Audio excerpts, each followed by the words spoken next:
Hello friends, मेरे channel easy way of learning में आपका स्वागत है। आज हम पढ़ेंगे वर्कशीट नंबर 49। यहाँ पे लिखा तो नहीं है बट यही है वर्कशीट हमारी।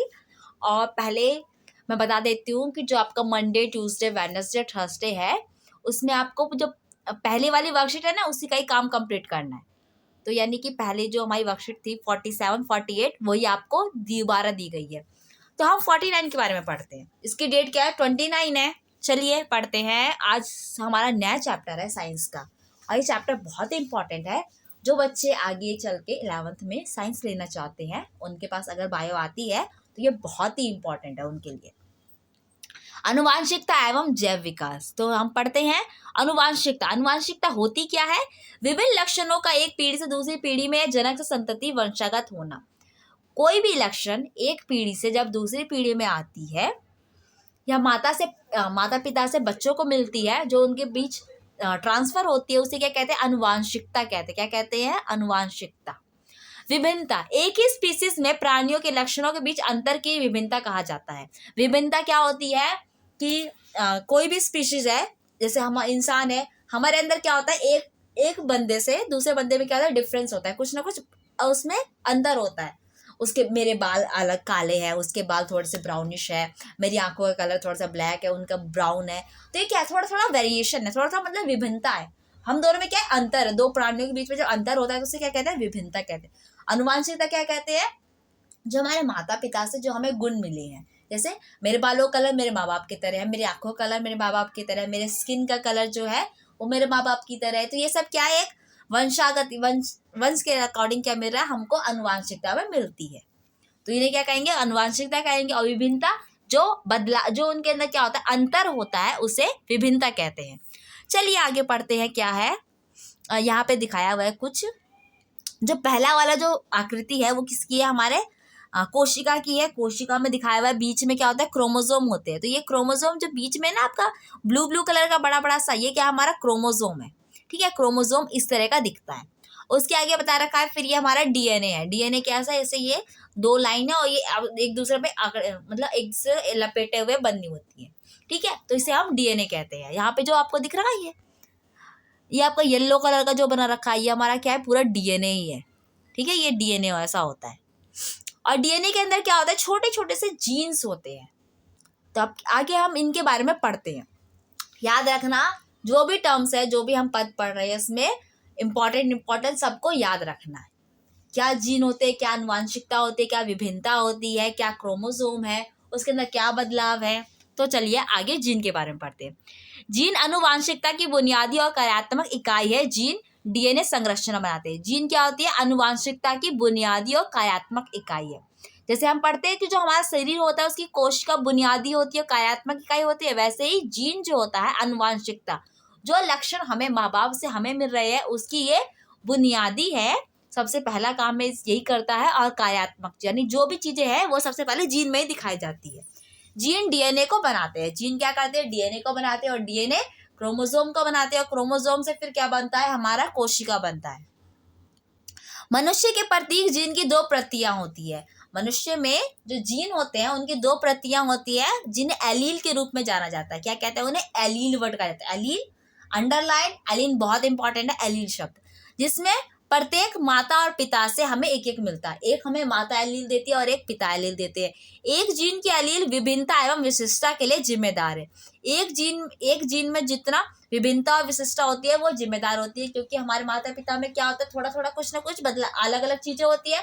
तो जब वो हमें मिलेगी, बच्चों को मिलती है, तो हमारे अंदर आधे गुण माता के आधे गुण पिता के। तो हमारे अंदर क्या होता है? ना हम पूरे पिता के जैसे होते हैं, ना हम माता के जैसे होते हैं। तो हमारे अंदर क्या जाती है? विभिन्नता आ जाती है। वो किसके कारण होती है? इसी एलील के कारण ही होती है। चलिए आगे पढ़ते हैं।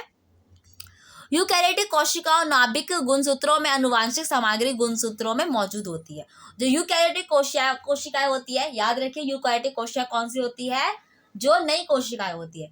हमने पढ़ी थी प्रोकैरियोटिक कोशिकाएं, जो कि पहले वाली होती है, पहले वाले जीवों में होती है। यूकैरियोटिक कोशिका जिसके अंदर उनके जो एनवायरनमेंट होते हैं, जो उनका आसपास का जो चीजें हो उसमें एडजस्ट करने की, उसके अंदर रहने की क्षमता उनके अंदर ज्यादा होती है। किसमें? यूकैरियोटिक कोशिकाओं के अंदर। इनमें जो नाभिक गुणसूत्रों की अनुवांशिक सामग्री गुणसूत्रों में मौजूद होती है। यानी कि जो हमारा क्रोमोसोम है वो नाभिक के अंदर मौजूद होता है। गुणसूत्र धागे की तरह संरचनाएं की तरह होते हैं। गुणसूत्र किसे कहते हैं? हम जो ये क्रोमोसोम है ना, इसे गुणसूत्र कहते हैं। ठीक है, इसका नाम गुणसूत्र भी है और साथ साथ क्रोमोसोम भी है। तो गुणसूत्र किसकी तरह होता है? धागे की तरह इनकी संरचना होती है, यानी ये बिल्कुल धागे की तरह होता है। ये लपेट लपेट के इसका ऐसा डिजाइन बनता है। अनुवांशिक जानकारी को एक पीढ़ी से दूसरी पीढ़ी तक ये लेके जाते हैं। इसी के अंदर क्या होता है, सारे जितने भी जानकारी होती है अनुवांशिक, सब इसी के अंदर मौजूद होती है। क्रोमोसोम डीएनए और प्रोटीन से बना होता है। प्रोटीन सबसे इंपॉर्टेंट चीज है, जो हमारे सेल्स कोशिका होती है और हमारे शरीर के जो बहुत सारी चीजें होती है उसमें सब में कुछ ना कुछ प्रोटीन मौजूद होता है।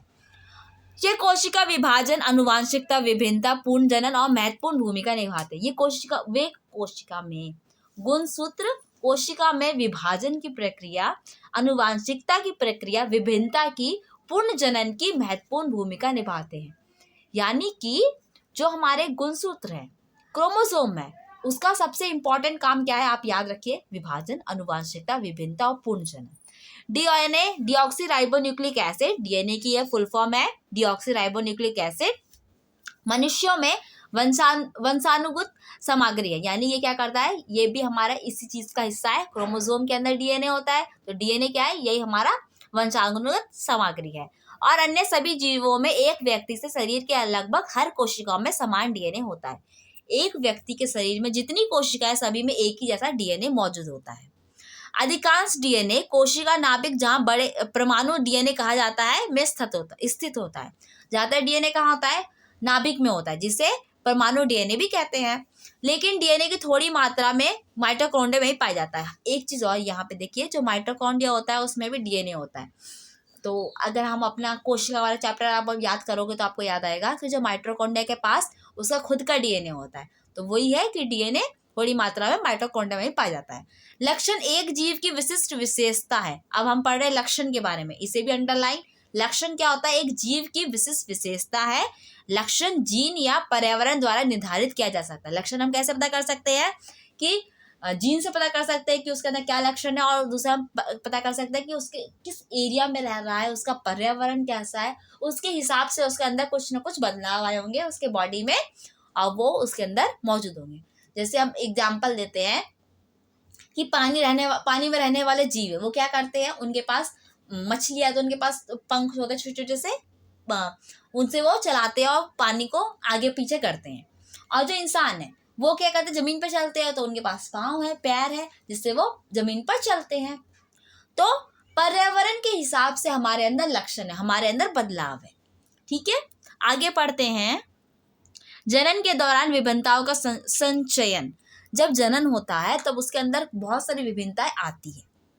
तो पहले हम ये वाले जो हमारे आकृति चित्र दिया गया है उसके बारे में हम देख लेते हैं। जीवाणुओं में उत्तरोत्तर पीढ़ी में विविधताओं की उत्पत्ति। जीवाणुओं में क्या हो रहा है? धीरे धीरे विविधता बनते जा रही है। तो चलिए हम इसे ध्यान से पढ़े, जरा इसे ध्यान से देखते हैं। पहला ये जीव है, इसने क्या किया? 2 बच्चे दिए। एक बच्चे में क्या हुआ? हरा हरा नीचे में आ गया, और दूसरे में क्या? लाल लाल, उसका सर जो है थोड़ा सा लाल लाल हो गया। ठीक है, अब इन्होंने भी बच्चे दिए, तो क्या हुआ? जो हरे वाला था उसका क्या हुआ? दोनों के नीचे में तो हरा हरा है, लेकिन एक में क्या हुआ? एक में थोड़ा हल्का नीला आया रंग। ठीक है, यानी कुछ बदलाव आया। और जो दूसरा वाला था, जिसके लाल सर वाला था, उसके दोनों का लाल सर था, लेकिन दोनों की जो हाथ वाले साइड है उसमें क्या हुआ? कुछ कुछ बदलाव आ गया। यानी कि जैसे जैसे वो क्या हो रहे हैं, अपने बच्चे देते जा रहे हैं, संतान देते जा रहे हैं, तो उनमें कुछ ना कुछ बदलाव आते जा रहे हैं पीढ़ियों में। आगे पढ़ते हैं। पूर्ववर्ती पीढ़ी से वंशानुगत संतति को एक आधारिक शारीरिक अभिकल्प डिजाइन में कुछ विभिन्नताएं प्राप्त होती है। कहने का सेम मतलब वही है। पहले वाले वंश ने जब बच्चों को जन्म दिया, तो उसके अंदर कुछ ना कुछ विभिन्नताएं आई, कुछ ना कुछ डिफरेंस आया। दूसरी पीढ़ी में पहली पीढ़ी से आहरित विभिन्नताएं एवं कुछ नई विभिन्नताएं उत्पन्न होगी। जो पीढ़ी नई आई है उनके अंदर क्या होंगे? पहले वाले कुछ गुण होंगे, और जो उनके पास नए गुण आए हैं वो भी गुण होंगे। चित्र 1 में उस स्थिति को दर्शाया गया है जबकि केवल एकल जीव जनन करता है। इसमें सिर्फ क्या? एकल जीव जनन कर रहा है, जैसा कि अलैंगिक जनन में होता है। ये जनन कौन सा है? अलैंगिक है। इसमें 2 लिंग नहीं है, सिर्फ एक लिंग है। और जब ये क्या कर रहा है? जनन कर रहा है, तो एक जीवाणु विभाजित हो रहा है, और फिर वो 2 में विभाजित हो रहा है, और फिर वो 4 में विभाजित हो रहा है। ठीक है, ये दिखाया गया। तो इसमें क्या हो रहा है? अंतर बहुत कम है। यानी क्योंकि क्या है, ये एक ही माता पिता से, एक ही माँ से बच्चे बन रहे हैं, तो उसके अंदर माँ के ज्यादातर गुण आते जा रहे हैं। लेकिन जब एक माँ और एक बाप, यानी कि जब क्या होगा, लैंगिक जनन होगा, ठीक है, जब लैंगिक जन्म तो होगा तब उसमें क्या होगा, बहुत ज्यादा विभिन्नता है। क्यों? क्योंकि आधे गुण माँ के होंगे, आधे गुण बाप के होंगे, तो वो बच्चा जो होगा बिल्कुल माँ बाप से दोनों से ही अलग होगा। आगे पढ़ते हैं। उनमें आपस में बहुत से कम अंतर होगा जो कि डीएनए प्रतिकृति के समय न्यून त्रुटियों के कारण उत्पन्न हुई होगी। परंतु यदि लैंगिक जनन होता तो विविधता अपेक्षाकृत और अधिक होती। क्या किसी स्पीसीज में इन सभी विभिन्नताओं के साथ अपने अस्तित्व में रहने की संभावना एक समान है? निश्चित रूप से नहीं।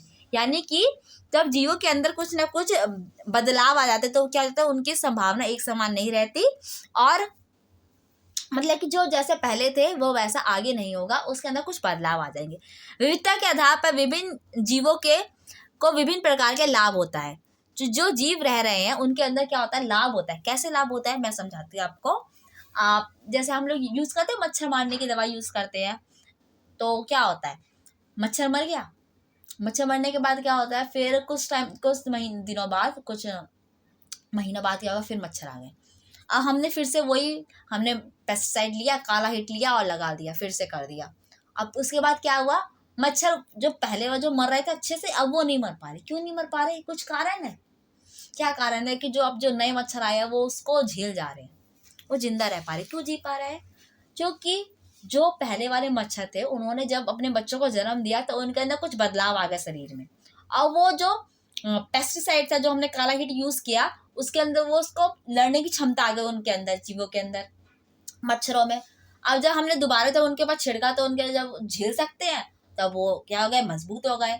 अब मच्छर मर नहीं रहे तो हम क्या करेंगे, हम जाएंगे मार्केट में, ये बात बोलेगी कि नहीं मच्छर मर नहीं रहे, अब हमें नया अच्छा चाहिए, नया अच्छा सा काला हिट चाहिए, और महंगा वाला और मजबूती वाला चाहिए।